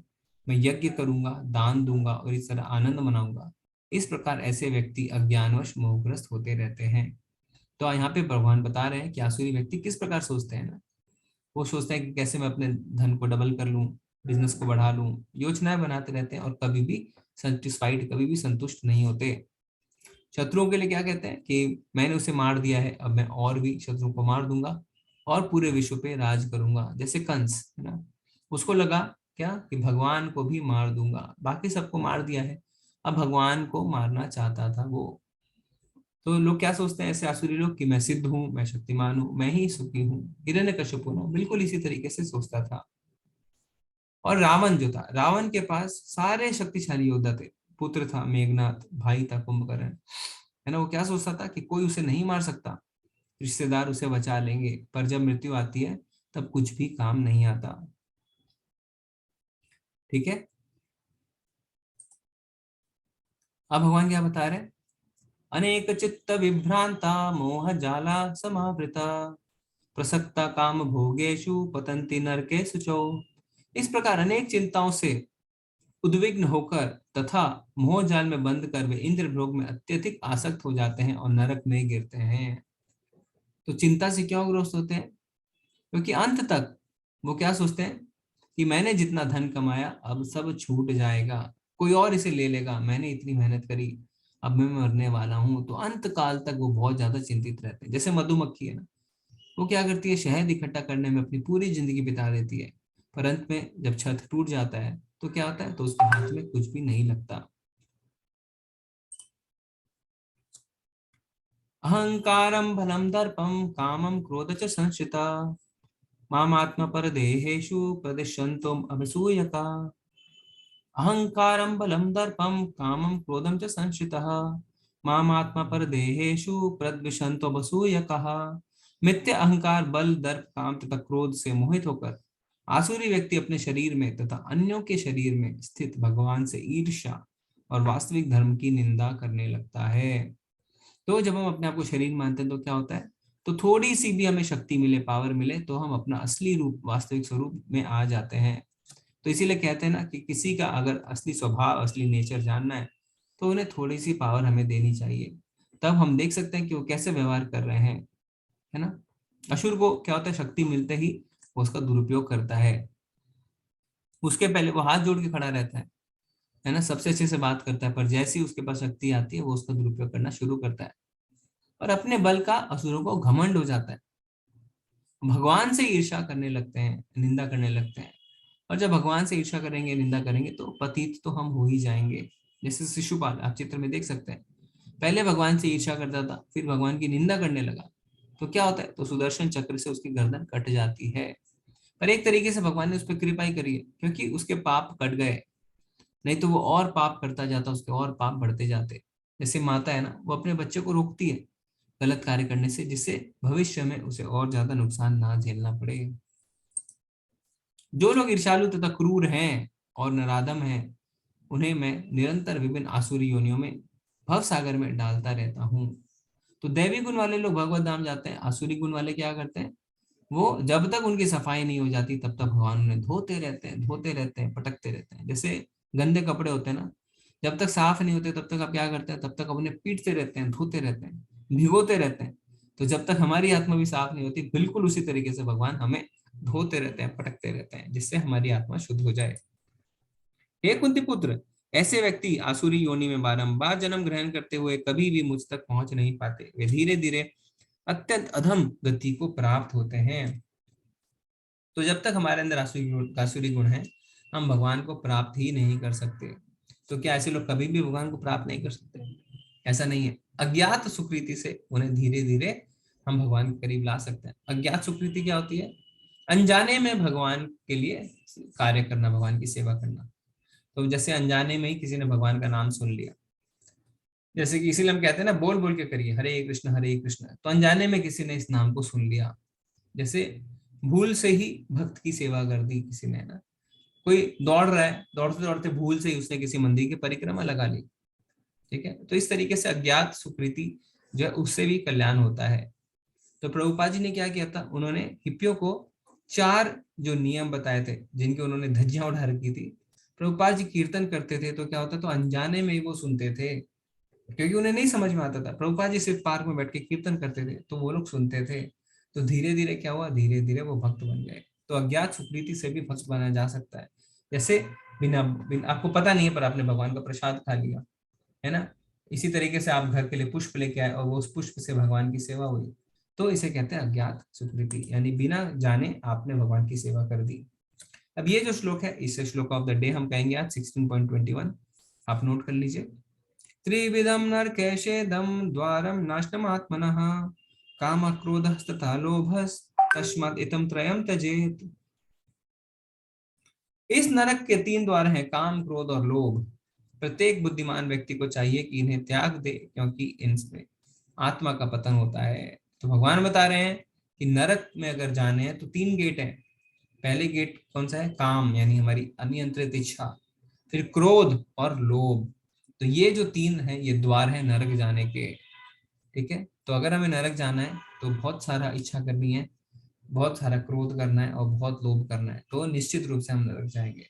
पर अगर हमें नरक नहीं जाना है तो हमें अपनी इच्छाओं पे नियंत्रण रखना है, क्रोध नहीं करना है और लोभ नहीं करना है, ठीक है। इन तीनों को जब हम त्यागेंगे तो हम नरक से बच सकते हैं। तो इसको आप नोट कर लीजिए 16.21। फिर आगे भगवान क्या बताते हैं? एतैर्विमुक्तः कौन्तेय तमोद्वारोस्त्रिभिर्नरः आचार्यत आत्मनः श्रेयस्ततो याति पराम गतिम्। हे कुंती पुत्र, जो व्यक्ति इन तीनों नरक द्वारों से बच पाता है वह आत्म साक्षात्कार के लिए कल्याणकारी कार्य करता है और इस प्रकार क्रमशः परम गति को प्राप्त होता है। तो अगर हम आत्मा को बचा लेते हैं नरक के इन 3 द्वारों से तो हम दिव्य गुण अपने अंदर बढ़ा सकेंगे और भगवान को प्राप्त कर सकेंगे। तो काम, क्रोध और लोभ। यह शास्त्र विधि उत्सृज्य वर्तते कामकारतः न सा सिद्धिम वाप्नोति न सुखम न पराम गतिम। जो शास्त्रों के आदेशों की अवहेलना करता है और मनमाने ढंग से कार्य करता है उसे ना तो सिद्धि, ना सुख, ना ही परम गति की प्राप्ति होती है। तो असुर के एक और लक्षण भगवान ने यहाँ पे बताए हैं कि वो शास्त्रों की भी निंदा करते हैं, है ना। तो ये भगवान के निंदा के समान ही है, क्योंकि शास्त्र जो है वो भगवान के ही वचन हैं। उन्हें पता होता है पर वो उसका पालन नहीं करते, वो अपने मनमाने ढंग से कार्य करते हैं। तो भगवान क्या बता रहे हैं? तस्मात् शास्त्रं प्रमाणं ते कार्य कार्य व्यवस्थितो ज्ञात्वा शास्त्र विधानोक्तम कर्म कर्तुम इहर्हसि। अतएव मनुष्य को यह जानना चाहिए कि शास्त्रों के विधान के अनुसार क्या कर्तव्य है और क्या अकर्तव्य है। उसे विधि विधानों को जानकर कर्म करना चाहिए जिससे वह क्रमशः ऊपर उठ सके। तो भगवान बोल रहे हैं कि दैवी प्रकृति वाले लोग जो होते हैं वो शास्त्रों का पालन करते हैं। सब अपनी मर्जी से करेंगे तो फिर शास्त्रों को भगवान ने बनाया ही क्यों? अगर भगवान ने शास्त्रों को बनाया तो जरूर कोई कारण है। क्या कारण है? हमें उनका पालन करना है। तो अपनी बुद्धि से अगर हम कुछ करते हैं तो सही और गलत दोनों हो सकते हैं, पर शास्त्र के अनुसार करेंगे तो हमेशा सही रहेगा। जैसे मान लीजिए आपके घर कोई मेहमान आते हैं तो उनकी सेवा करने के 2 तरीके। एक तो आप अपने मन से कुछ भी बनाएं तो उसमें आप सही भी हो सकते हैं, गलत भी हो सकते हैं, पर अगर आप उनसे पूछ के बनाएंगे तो आप हमेशा सही रहेंगे, ठीक है। तो भगवान खुद भी गुरु स्वीकारते हैं, हमने देखा है। संदीपनी मुनि के आश्रम जाते हैं ना, शास्त्रों को पढ़ते हैं जिससे हम सीख सकें कि गुरु जो हमारे लिए बहुत ही आवश्यक है। तो हमें भी गुरु धारण करने चाहिए। तो गुरु, साधु और शास्त्र, इनकी जो आश्रय लेकर हम आगे बढ़ सकते हैं। तो ये 3 चीज हमें कभी नहीं बोलनी है, गुरु, साधु और शास्त्र। कोई भी कार्य इन्हीं के अनुसार करना चाहिए। तो इस अध्याय के अंत में आते हैं, प्रभुपाद जी के कुछ शब्द देखते हैं। शास्त्रों में वे 4 मुख्य दोष नहीं पाए जाते जो बद्ध जीव में होते हैं। क्या है? अपूर्ण इंद्रियां, कपटता, त्रुटि करना तथा मोहग्रस्त होना। तो हमने देखा है कि हमारे अंदर 4 कमियां पाई जाती है: धोखा देना, धोखा खाना, अपूर्ण इंद्रियां और गलती करना। इन 4 दोषों के कारण बद्ध जीव विधि विधान बनाने के लिए अयोग्य होता है। तो क्योंकि हमारे अंदर ये 4 कमियां हैं तो हम विधि विधान नहीं बना सकते। जैसे आपने देखा होगा कोरोना के समय क्या होता है, कोई देश कहता है मास्क लगाओ, कोई देश कहता है मास्क मत लगाओ, कोई देश फिर उस रूल को चेंज करके कहता है हाँ हाँ मास्क लगाओ। तो कोई कहता है ये वैक्सीन लो, कोई कहता है वो वैक्सीन लो, कोई कहता है 3 महीने में लो, कोई कहता है 6 महीने में लो। तो इतना कंफ्यूजन क्यों? क्योंकि हमारी काबिलियत ही नहीं है विधि विधानों को बनाने की, क्योंकि हमारे अंदर 4 कमियां पाई जाती है। अतः विधि विधान जिनका उल्लेख शास्त्र में होता है, जो इन दोषों से परे होते हैं, सभी बड़े बड़े महात्मा, आचार्यों तथा महापुरुषों द्वारा बिना किसी परिवर्तन के स्वीकार किए जाते हैं। ठीक है, तो हम शास्त्रों को क्यों माने, प्रश्न ये उठता है। तो क्या बताते हैं भगवान यहाँ पे कि हमारे अंदर 2 दोष हैं, पर साथ ही साथ हम क्या देखते हैं कि जो बड़े बड़े महात्मा होते हैं वो इन शास्त्रों को बिना परिवर्तन के मानते हैं, है ना। तो जब वो मान रहे हैं तो हमें सोचना चाहिए कि हमें भी मानना है। शास्त्रों के नियमों का पालन किए बिना कोई सिद्धि प्राप्त नहीं कर सकता। अतएव जो शास्त्रों के तात्पर्य को वास्तव में समझता है वह भाग्यशाली माना जाता है। यह भौतिक शक्ति प्रकृति के 3 गुणों से बनी है। इसके पूर्व की भगवान के ज्ञान का मार्ग खुले, मनुष्य को कम से कम सतोगुण तक ऊपर उठना चाहिए। दूसरों के लिए यदि उपयुक्त तथा प्रमाणिक गुरु का मार्गदर्शन प्राप्त हो जाता है तो उसका जीवन सफल हो जाता है, क्योंकि गुरु उच्च पद पे है और उन्नति का मार्ग दिखा सकता है ना। तो हमें क्या करना है, हमें सतोगुण में कम से कम उठना है। सतोगुण तक उठ जाएंगे तो हम शुद्ध सत्य में अपने आप ही चले जाएंगे। तो कम से कम हम सतोगुण तक उठें, ठीक है। और दिव्य ज्ञान कैसे हासिल हो सकता है? गुरु की शरण में जाके। ऐसा नहीं है कि भौतिक ज्ञान है ना कि हम पैसे दे दें और हम भौतिक ज्ञान ले लें, नहीं। दिव्य ज्ञान के लिए क्या है, हमें गुरु के पास जाना होता है, उनकी सेवा करनी होती है, विनम्र भाव से उनसे जिज्ञासा करनी होती है, फिर हमें गुरु जो है दिव्य ज्ञान प्रदान कर सकते हैं। तो इससे हमारा ये अध्याय शेष होता है। हरे कृष्णा। आप सबको बहुत बहुत धन्यवाद बने रहने के लिए। अब आप क्या कर सकते हैं, ये लेवल 1 का आज 16वां अध्याय था। लेवल 2 इसके बाद चालू होगा। लेवल 2 में क्या है, लेवल 2 में 2 कोर्स होते हैं। एक होता है भक्ति सदाचार और दूसरा होता है प्री भक्ति शास्त्री। तो भक्ति सदाचार में क्या होता है, सदाचार में आपको वैष्णव एटिकेट्स इत्यादि बताए जाते हैं। उसमें कोई भी आपको क्वेश्चन आंसर इत्यादि नहीं अटेंड करना है, आप उस कोर्स को खाली श्रवण कर सकते हैं। प्री भक्ति शास्त्री में क्या होता है, इसमें आप जो है शास्त्रों को पढ़ेंगे। तो जैसे लेवल 2 में हम भगवत गीता को अब 1 हफ्ते में 1 अध्याय करके डिटेल रूप से पढ़ेंगे, तो 18 हफ्तों में 18 अध्याय। फिर उसके बाद हम लेवल 3 में जाएंगे। लेवल 3 में हम बाकी जो किताबें हैं कि भक्ति रसमृत सिंधु, ईशोपनिषद इत्यादि जो है वो पढ़ेंगे। फिर उसके बाद भक्ति शास्त्री पढ़ेंगे। तो भक्ति शास्त्री कंप्लीट होने के बाद आपको एक डिग्री मिलेगी, इसका नाम है भक्ति शास्त्री, यानी आप भक्ति शास्त्री कहलाएंगे। इसमें लेवल 2 में भी कोई एग्जाम नहीं है, मतलब क्वेश्चंस आंसर आएंगे, क्विज आएंगे, पर आप उसे पढ़ सकते हैं ना, आप कोई भी आंसर लिख सकते हैं और आप देख सकते हैं सही आंसर क्या है। इसमें कोई मार्किंग नहीं रहेगी, सेल्फ इवैल्यूएशन है। तो आपके व्हाट्सएप पे लिंक आ गया होगा लेवल 2 में रजिस्टर करने के लिए। तो आप अपनी आध्यात्मिक यात्रा जारी रखने के लिए लेवल 2 में जरूर रजिस्टर करें, ठीक। और साथ ही साथ अभी न्यू ईयर का कैलेंडर भी आ गया, आपने देखा होगा, लिंक आ गया आपके पास। तो इस कैलेंडर में क्या है, इसमें जितने भी वैष्णव त्योहार हैं ना, जो एकादशी के पारण का समय है, किस समय व्रत करना है नहीं करना है, वो सारी चीजें लिखी हुई हैं और बहुत ही सुंदर फोटोज हैं इसमें भगवान की। तो ऐसे तो इसमें 150 रुपए की प्राइस है, पर क्योंकि कुरियर से जाएगा तो 50 रुपए कुरियर का, तो उसमें 200 रुपए करके कॉस्टिंग है। तो काफी कम स्टॉक अवेलेबल है मंदिर में, तो आप सब ऑर्डर कर सकते हैं। बहुत ही सुंदर है ये डायरी कैलेंडर, सॉरी, ठीक है। हरे कृष्णा। अगर आपके कोई प्रश्न है तो आप हैंड रेज कर सकते हैं, नहीं तो चैट में भी लिख सकते हैं। ये हरे कृष्णा प्रभु जी ने डाल दिया, सुमित प्रभु ने कैलेंडर का लिंक भी अभी डाला है व्हाट्सएप पे, और लेवल 2 का भी। लेवल 2 के से रिलेटेड कोई और चीज से रिलेटेड अगर आपके कोई प्रश्न है तो आप हैंड रेज करिए। हरे कृष्णा सुधीर प्रभु जी। हरे कृष्णा गुरु जी, दंडवत प्रणाम। दंडवत प्रणाम प्रभु गुरु जी, एक ये जिज्ञासा है कि राम जी के गुरु का क्या नाम था, कृष्ण जी के गुरु का क्या नाम था? जी जी जी।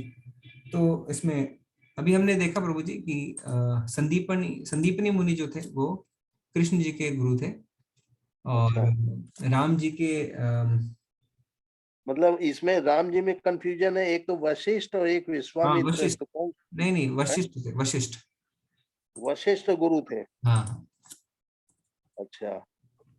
और ये गुरुजी, ये जैसे संदीपनी मुनि ये नाम है गुरु उनका, मुनि जी का, जी। तो वो अवंतिका में थे क्या? ये अवंतिका मतलब प्रभु जी?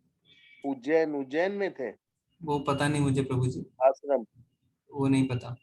एक का किसी का था। अच्छा, ये गुरुजी जो तपस्या भंग हुई थी, स्वर्ग जाना चाहते थे, मेनका ने तपस्या भंग की थी, इंद्र ने भेजा था डर के मारे, तो वो ऋषि कौन से थे?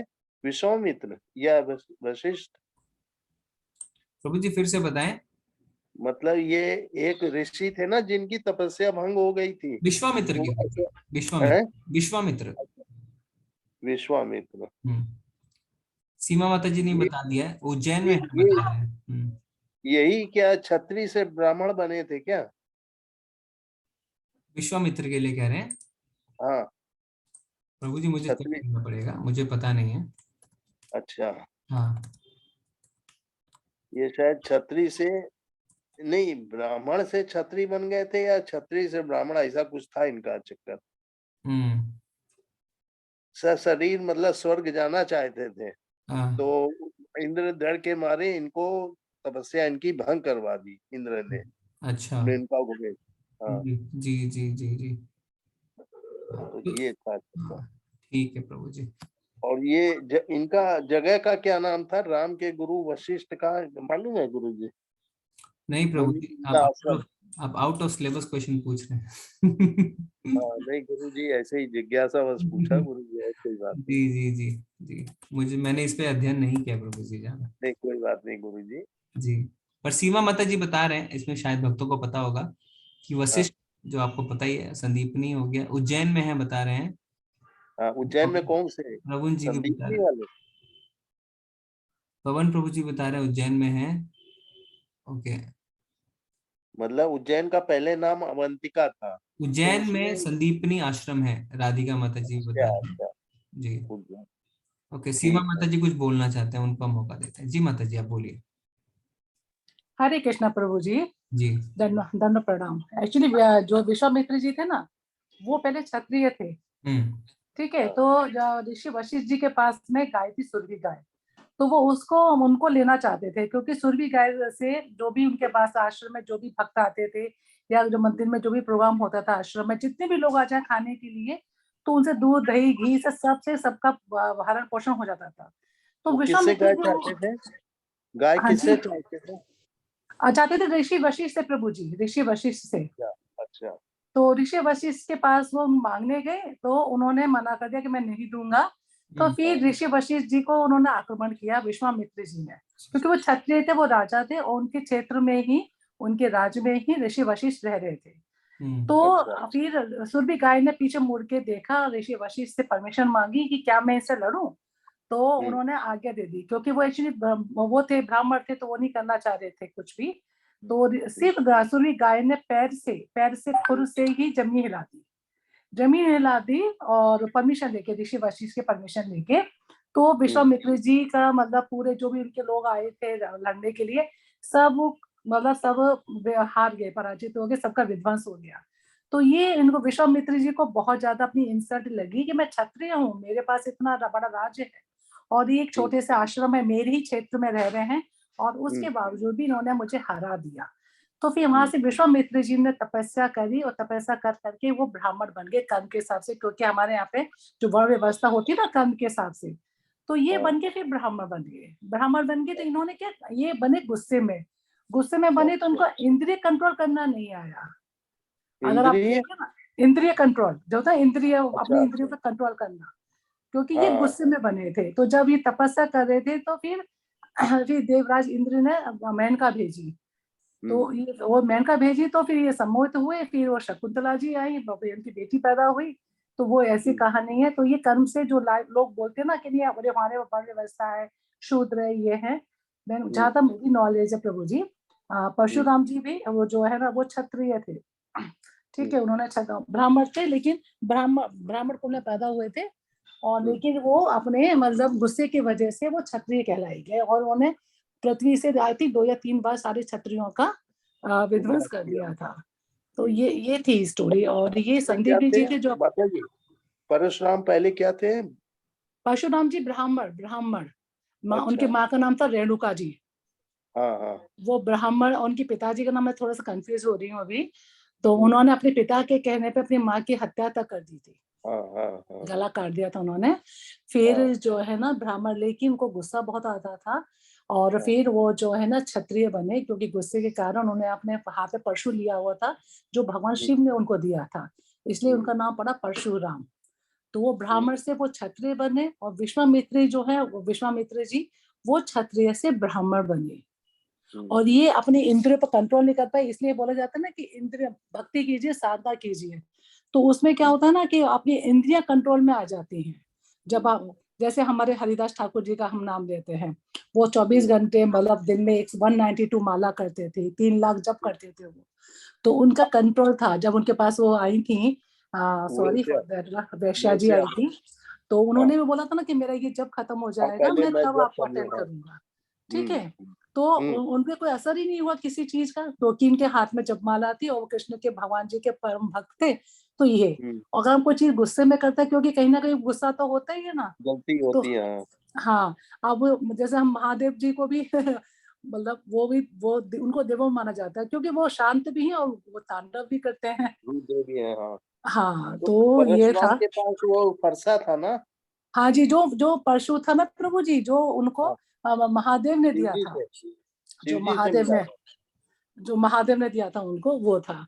और राम जी के जो गुरु जी थे वो थे ऋषि वशिष्ठ, ऋषि हाँ, राम वशिष्ठ जी जी थे के उनके। और विश्वामित्र जी एक्चुअली में माता जी बचपन में हमने सब पढ़ा था कि ये गाय चुरा ली थी, मना कर दिया था गाय के लिए। जी जी जी जी। अभी ये समय के हिसाब से अब 63 साल की उम्र हो गई तो मरना जी सब नहीं भूल प्रभु जी, रहा। आपको बहुत नॉलेज है, आप सारी क्लास अटेंड करते हो मेरी तरह से। अब गौरव प्रभु जी, हम दोनों बहुत लालची है, पता है, हम हर क्लास में घुस जाते हैं। जी, बहुत ही अच्छा आपका लगा। शुभ नाम माता जी? हाँ जी प्रभु जी। आपका शुभ नाम क्या है? सीमा, सीमा, सीमा माता जी। अच्छा अच्छा, ठीक है माता जी। धन्यवाद प्रभु जी, माता हाँ प्रभु जी, आपको अगर कोई आंसर नहीं आए तो भक्तों को अलाउ कर दिया कीजिए, ज्ञान बांटने से बढ़ता है। जी जी जी, इसीलिए आपने नहीं, लिखा ये माता जी। तो गुरुजी बहुत बढ़िया, मतलब सब ये अलाउ कर ही अच्छा देते हैं। प्रभु जी, आप बहुत ही गुरु जी सुंदर। क्यों बोलते हो? या आप इस्कॉन के ग्रुप में हो, आप सबको गुरु जी क्यों बोलते हो? आप प्रभु जी क्यों नहीं बोलते हैं? भाई हम तो सीख रहे हैं ना सबसे माता तो जी। प्रभु जी, इस्कॉन में जितने भी जो भी होते हैं ना मेल, वो प्रभु जी होते हैं, और जो लेडीज होती है वो लेडी होती है, हम माता जी माता बोलते हैं। जी। तो उसी माता जी उसी मेरे उसी मुंह शब्द से से शब्द। निकल जाता है, श्रद्धा भाव से मेरा निकल जाता है, और कोई बात नहीं है माता जी। अब आपको हर व्यक्ति में आपको भगवान नजर आएंगे, और गुरु हाँ ढूंढते, वो सही है, बिल्कुल। भगवान बोलेंगे, प्रभु जी बोलेंगे, तो आपको हर व्यक्ति में प्रभु जी नजर आएंगे। और हर बिल्कुल। ये तो हमारी जो ना प्रभु जी, तो हमें बड़ी खुशी होती है जब मैं छोटे बच्चों को भी प्रभु जी बोलती हूँ, गौरव प्रभु जी, बाप रे, ये तो वास्तव में ही, बाप रे, इनको देख के तो बहुत इंस्पायर होती हूँ। मतलब इतनी कम उम्र में कृष्णा ने, बिल्कुल माता जी। हम पहले इनका अटेंड कर चुके हैं कई बार, गुरु जी का, प्रभु जी का। बड़ी खुशी मिलती है माता जी। धन्यवाद, धन्यवाद आप दोनों का, आपने बहुत ही अच्छे से समझाया। धन्यवाद सीमा माता जी, आपने बहुत ही अच्छा बताया। प्रभु जी भी धन्यवाद ये प्रश्न पूछने के लिए। हरे कृष्णा। ओके, तो ओके, दिव्यांका माता जी कह रहे हैं कि हम एक बार फिर से पोल करें कौन कितने राउंड्स करता है। ठीक है माता जी, हम करेंगे इस पोल को, 1 मिनट। उज्जैन में है पवन प्रभु। संजय माता जी कह रहे हैं, प्रभु जी कृपया बताइए कि मोबाइल में ऐप डालकर माला कर सकते हैं? प्रभु जी कर सकते हैं, अगर माला से नहीं कर रहे हैं तो कई लोग ऐप से करते हैं, पर कोशिश करिए कि माला से ही करें। लेवल 2 में सर कौन सा कोर्स ज्वाइन करना है? तो लेवल 2 में प्रभु जी, तिवारी प्रभु जी, आपके ऊपर निर्भर करता है। अगर आपके पास थोड़ा समय, आप शास्त्रों का अध्ययन ज्यादा करना चाहते हैं तो प्री भक्ति शास्त्री करिए, वो रिकमेंडेड है। भक्ति सदाचार दोनों कर सकते हैं, इनफैक्ट भक्ति सदाचार भी और प्री भक्ति शास्त्री भी।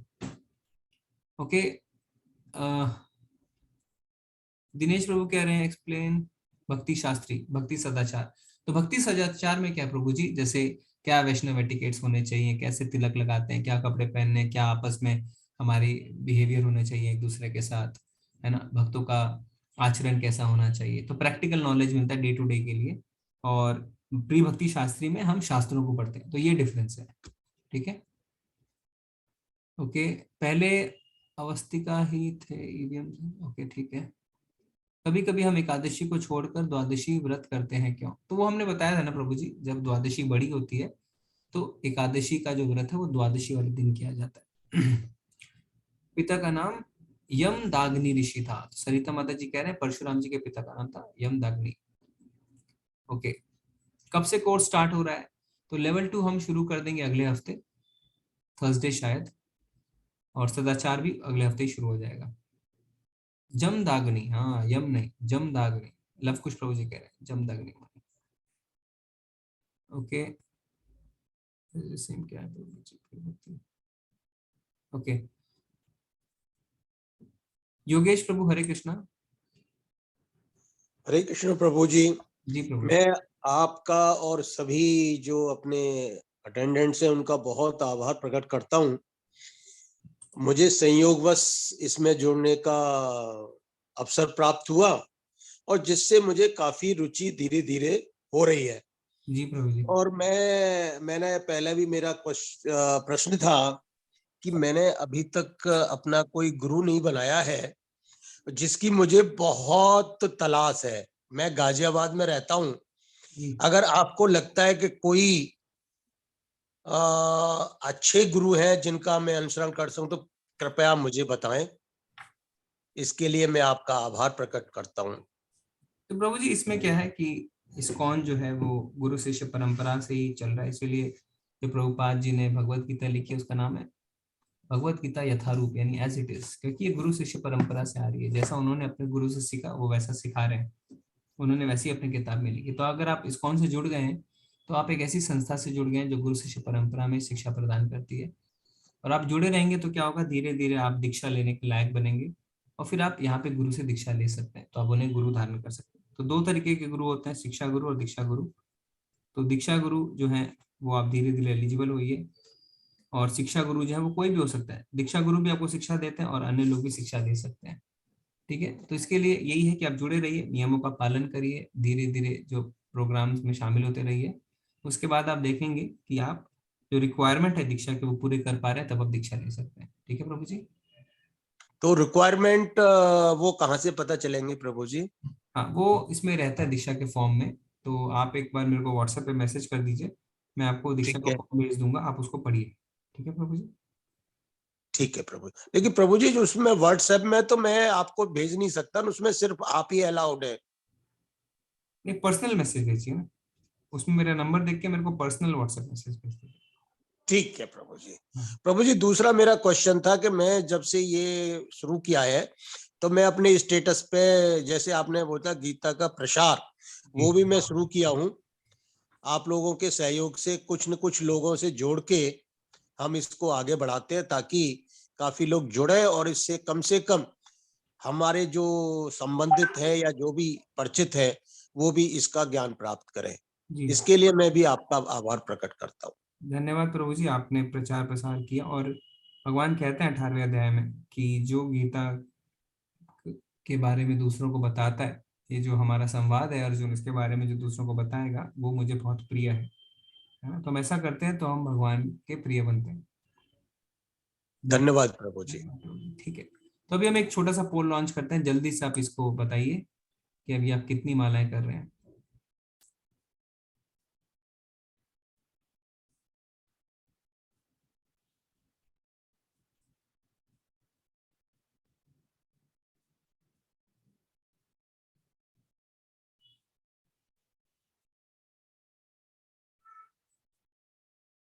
ओके, अभी आधे लोगों ने बताया है, जल्दी से बाकी लोग बता दें।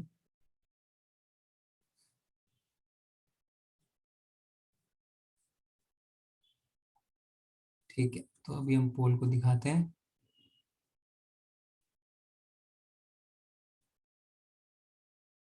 पोल में लिखिए माता जी, है ना। ठीक है, तो अभी आप देखिए इस रिजल्ट को। तो कुल मिला के 50% लोग लगभग कह रहे हैं कि हम 4 माला तक कर रहे हैं, जो बहुत ही अच्छी बात है। मोर देन 16, 21% लोग मोर देन 16 कर रहे हैं। 1 माला कम से कम 20% लोग कर रहे हैं, और 13 से 16 3%। तो मोर देन 16 सबसे एनकरेजिंग चीज यही है बहुत ही अच्छी बात है। आई थिंक इस क्लास में सब बहुत ही अच्छे भक्त हैं। धन्यवाद आप सबका। ठीक है दिव्यांका माता जी, हरे कृष्णा। चैट में कोई प्रश्न आए हैं? लेवल 1 का नेक्स्ट क्लास कब से स्टार्ट होगा? माता जी 9 जनवरी से है नेक्स्ट। कैलेंडर पाने के लिए क्या करना है? कैलेंडर पाने के लिए एक लिंक आई है व्हाट्सएप में और अभी चैट में भी आई है, उसको क्लिक करिए। उसमें आपको 200 रुपीज का पेमेंट करना है और आपके पास कुरियर आ जाएगा। ठीक है माता जी। भागीरथी माता जी व्हाट्सएप चेक करिए माता जी, नहीं तो अभी प्रभु जी आप व्हाट्सएप में दोबारा डाल सकते हैं। जी प्रभु जी, जी मैं डाल देता हूँ। सीमा माता जी कह रहे हैं वो नगर संकीर्तन में भी जाते हैं और रसोई सेवा भी करते हैं। हरी बोल माता जी, बहुत ही अच्छे वक्त हैं। तो नगर संकीर्तन का अर्थ होता है कि संकीर्तन पार्टी के साथ ना पूरे नगर में घूमना और संकीर्तन करना, जिससे लोग जो है भगवान के नाम संकीर्तन को सुन सकते हैं। बहुत ही बढ़िया माता जी। Okay 5 in the morning and 2 in the evening। Nisha माता जी 7 मालाएं कर रहे हैं। नरसिंह प्रभु जी ने कैलेंडर ऑलरेडी खरीद लिया है, अभी उन्होंने बताया, अभी उन्होंने परचेज किया। धन्यवाद प्रभु जी। सीमा माता जी को पोल नहीं दिख रहा, कोई बात नहीं माता जी। आप कितना माला करते हैं? आप 16 करते होंगे निश्चित ही, तो आप जो है आपको भी हमने उसमें ऐड कर दिया है जी। ओके अनामिका माता जी हरे कृष्णा। हरे कृष्णा प्रभु जी। हाँ। मुझे आपको कुछ बताना है। मेरी जो भगनी यूएस में रहती हैं, जैसे पिछले संडे को जो हमारा लेवल 2 का क्लास हुआ, तो वो क्लास कर रही थी।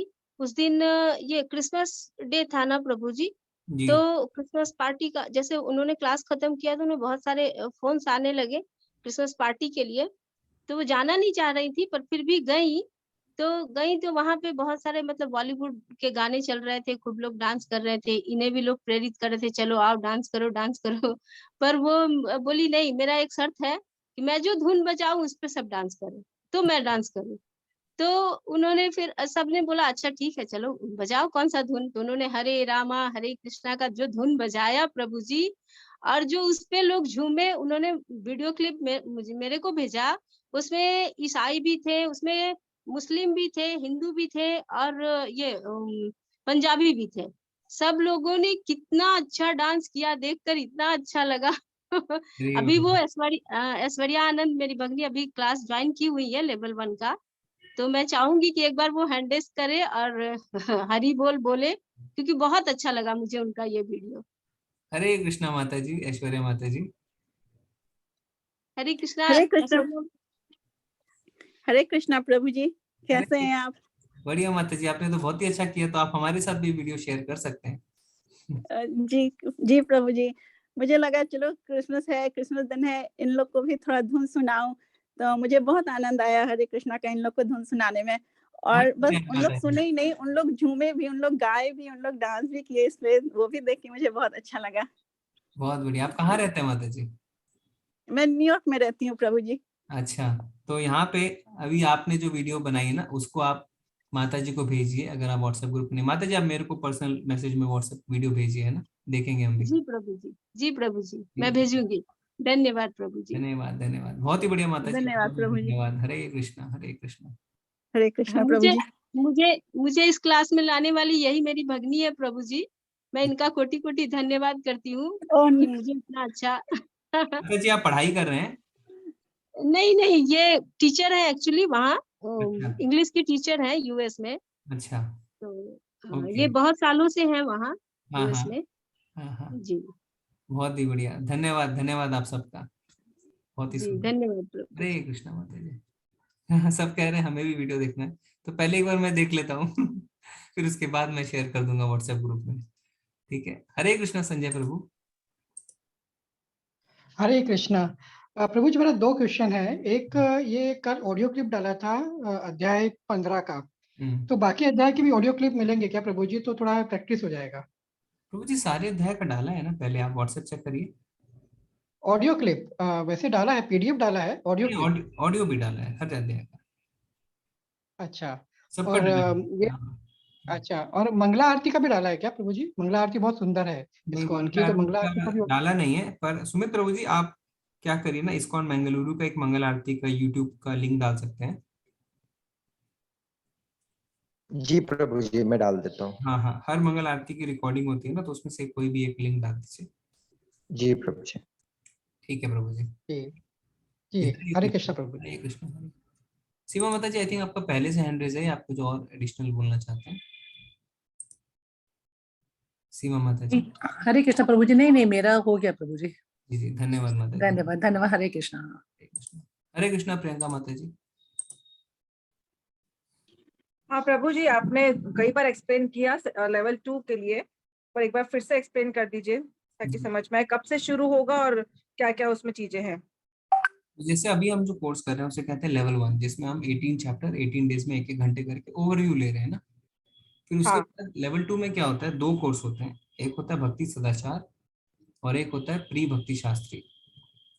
तो सदाचार में क्या होता है, जैसा नाम से पता चल रहा है ना कि जो वैष्णवों का एटिकेट्स है, कैसे कपड़े पहनने चाहिए, कैसे तिलक लगाना चाहिए, आपस में कैसे एक दूसरे के साथ बातें करनी चाहिए, व्यवहार रखना चाहिए, क्या हमारे एटिकेट्स होने चाहिए, इस पे फोकस रहता है। ठीक है, ज्यादा फोकस इस पे रहता है, बाकी और भी चीजें पढ़ाई होती है। और प्री भक्ति शास्त्री में क्या होता है, हम भगवत गीता को फिर से पढ़ेंगे लेवल 2 में 18 हफ्तों में 18 अध्याय, एक हफ्ते में एक अध्याय करेंगे, जिसे हम और डिटेल में पढ़ें। फिर उसके बाद लेवल 3 आएगा, लेवल 3 में हम 4 किताबें और पढ़ेंगे, nectar of instruction, nectar of devotion, Ishopanishad और हाँ ये 3। ठीक है, फिर उसके बाद लेवल 4 आएगा, उसमें प्रेजेंटेशंस बनाएंगे। फिर लेवल 5 यानी भक्ति शास्त्री डिग्री। तो ऐसे करके बढ़ता है, पर जो 16 माला करता है वो सीधा भक्ति शास्त्री में चला जाता है, यानी लास्ट जो है। तो ये डिफरेंस रहता है माता जी। तो और ये है कि सदाचार में आपको कोई क्वेश्चन आंसर वगैरह इत्यादि नहीं करने। वैसे तो लेवल 2 दूसरे में भी आपको कोई क्वेश्चन आंसर नहीं करने हैं, प्री भक्ति शास्त्री में भी, पर उसमें कुछ क्विज आएंगे, उसको आपको पढ़ना पड़ेगा एटलीस्ट, जिससे आप उसमें आंसर कुछ भी दे सकते हैं, कोई इवैल्यूएशन नहीं होगा, मंदिर से पेपर चेक नहीं होंगे, पर सेल्फ इवैल्यूएशन रहेगा। ठीक है माता जी, इस तरीके से। सर इजी कौन सा रहेगा बिगनर्स के लिए, जिनको कुछ नहीं पता? इस ग्रुप में काफी लोगों को काफी ज्ञान है, लेकिन बिगनर्स के लिए पूछ रही हूँ। हाँ, तो मेरा ये सजेशन रहेगा कि आप दोनों ज्वाइन कर लीजिए, क्योंकि हफ्ते में दोनों की एक ही क्लास होगी सिर्फ। ये ऑनलाइन ही होगी? ऑनलाइन है, सब कुछ ऑनलाइन है। हफ्ते में एक एक क्लास भी रहेगी, तो आप फिर देख सकते हैं ना आपका किसमें इंटरेस्ट ज्यादा आ रहा है। अच्छा ठीक, thank you. Hare Krishna. Hare Krishna. Hare Krishna Tiwari Prabhu ji.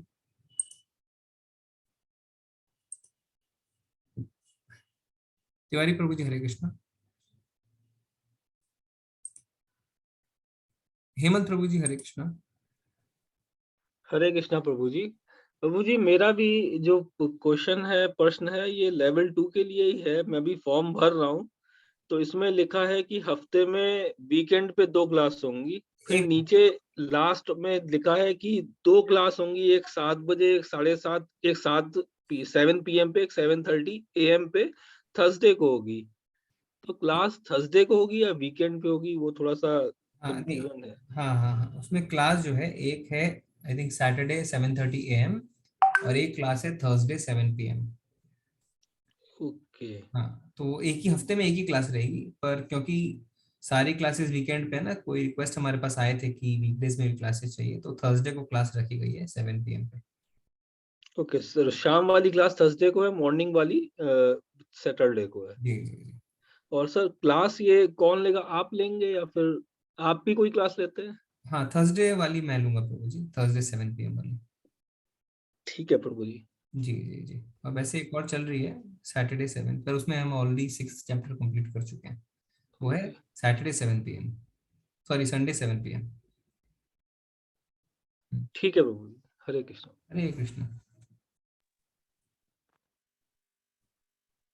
Okay, सीमा माता जी दोनों में हो जाएगा, एक साथ नहीं होगा, अलग अलग रजिस्टर करेंगे ना, तो दोनों में हो जाएगा। उन्होंने थर्सडे में एनरोल किया है।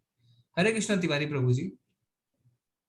हरे कृष्ण प्रभु जी। जी प्रभु जी, ये कोर्स बहुत अच्छा था और मैं आपको धन्यवाद कहना चाहूँगा। आपने बहुत ही अच्छे और सरल तरीके से हम सबको समझाया, और मैं फर्स्ट टाइम इनरोल किया और मुझे लगभग चीज़ें हमने कंटिन्यूसली की। मेरे यहाँ जितने मित्र हैं सब लोगों ने अच्छे से समझा, और अभी आगे भी यही प्लान है सर कि जो भी कोर्सेज हैं उनको हम आगे प्रमोट करेंगे अपने पूरे बैचेस में, कि वो भी आपसे समझे। धन्यवाद सर। अभी आप क्या पढ़ाई कर रहे हैं प्रभु जी? मैं सर अभी BSc कंप्लीट कर रखा हूँ। कहाँ पे रहते हैं? मैं मध्य प्रदेश सर। हम MP में रहते हैं, ठीक है। तो अभी इस कोर्स के 2 अध्याय वैसे हैं प्रभु जी, 17 हाँ तक बिल्कुल अध्याय कंप्लीट हैं। करके।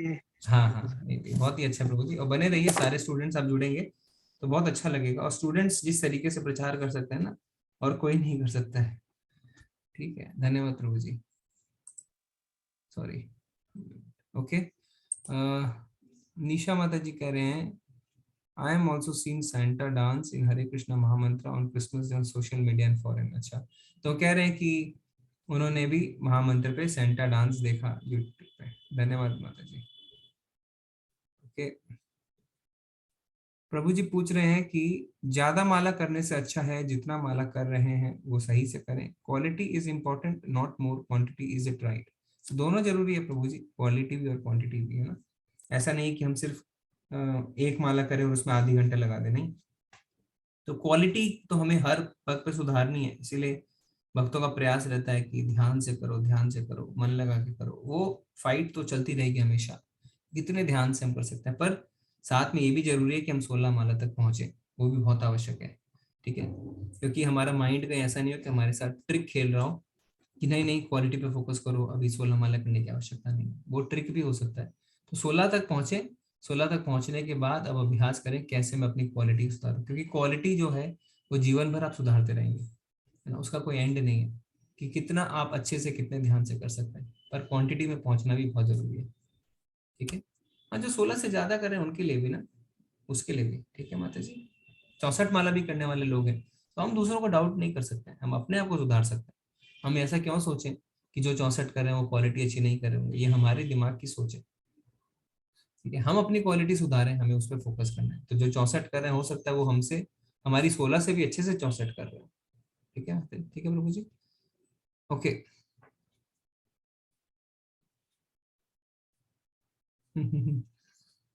ओके, हरे कृष्णा। और किसी को कोई प्रश्न है? प्रभु जी आपके पास कोई प्रश्न है? नहीं है प्रभु जी। ठीक है, धन्यवाद आप सबका। सहदेव प्रभु जी, जी जी कृष्ण प्रभु जी। जी प्रभु प्रभु जी अभी लेवल 2 में एक ग्रुप में ज्वाइन किया, सदाचार वाले में, बट प्रभु जी इसमें ये नहीं समझ में आ रहा कि ये कौन से दिन होगी प्रभु जी। ये बता देंगे आपको ग्रुप में प्रभु जी, वो मैसेज आ जाएगा आपके पास।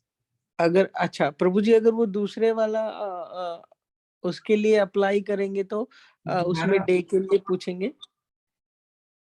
दूसरे वाले के लिए आप दोबारा उसी लिंक पे क्लिक करके ना प्री भक्ति शास्त्री सिलेक्ट कर लीजिए।